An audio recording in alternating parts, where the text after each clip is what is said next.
So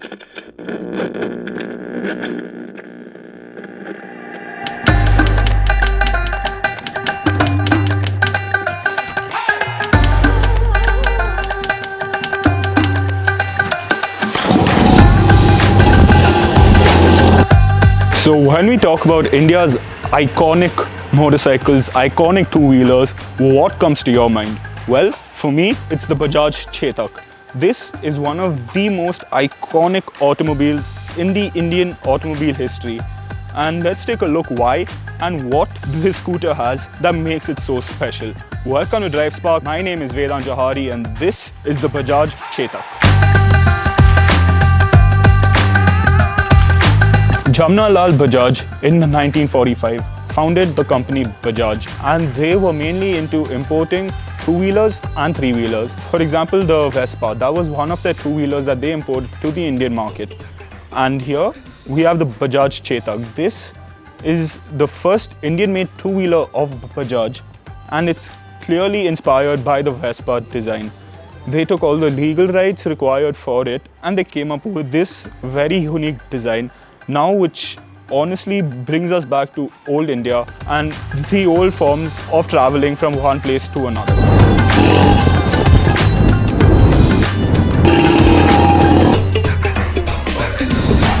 So how did Chetak get its name? Well, it was all taken from the Rajput king Maharana Pratap, his horse, one of his favorite horses, which was his main means of transportation and one of the warrior horses.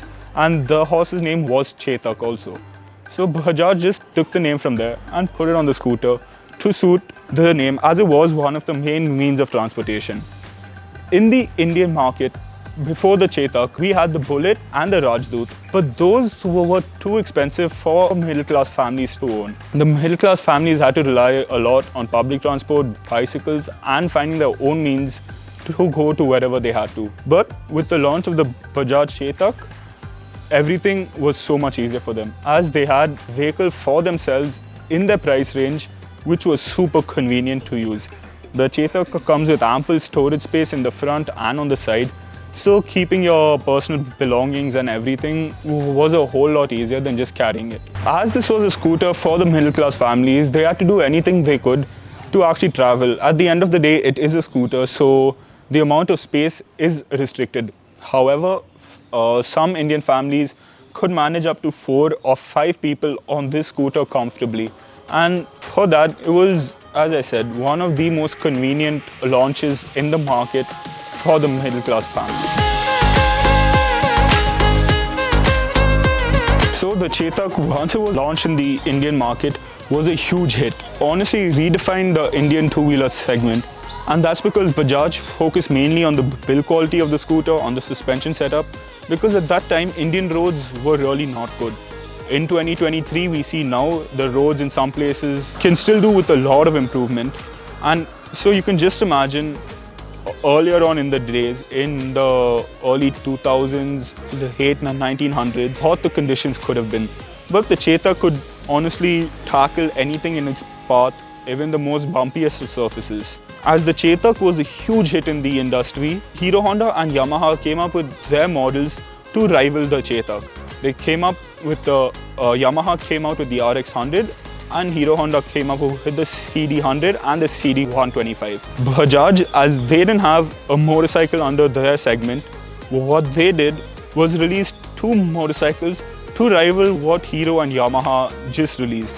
So Bajaj teamed up with Kawasaki to release the KB100 and the KB125. So Bajaj didn't only have a scooter in their segment, they had a scooter and a motorcycle. Now that's what gave Bajaj a really strong point and a strong hold in the motorcycle segment in India.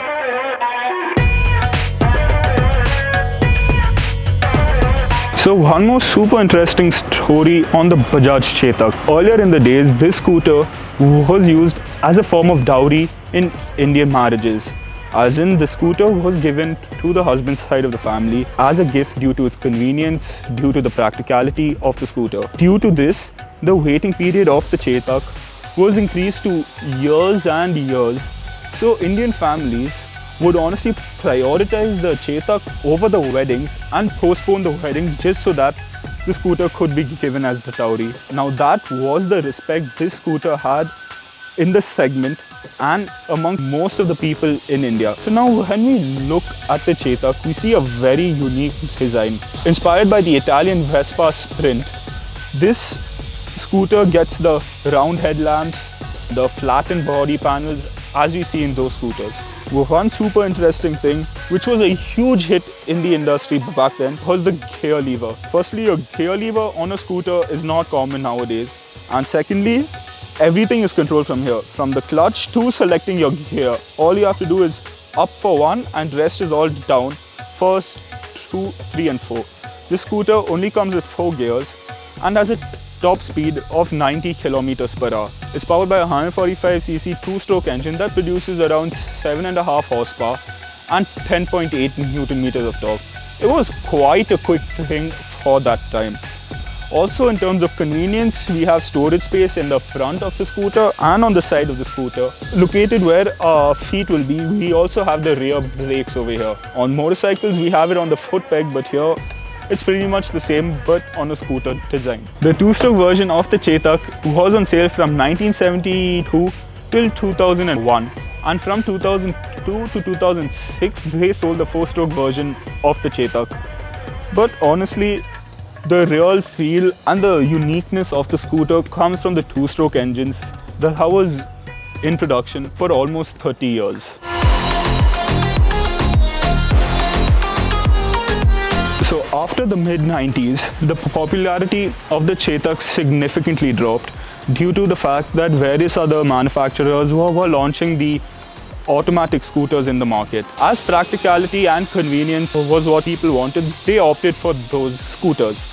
But nevertheless, the Chetak still stands to be one of the most traditional, iconic and classy scooters of the Indian market and of Indian history. So let us know in the comment section down below if you've ever got a chance to ride the scooter, or whether or what you really like about the uniqueness of the Chetak. Don't forget to like, comment and subscribe.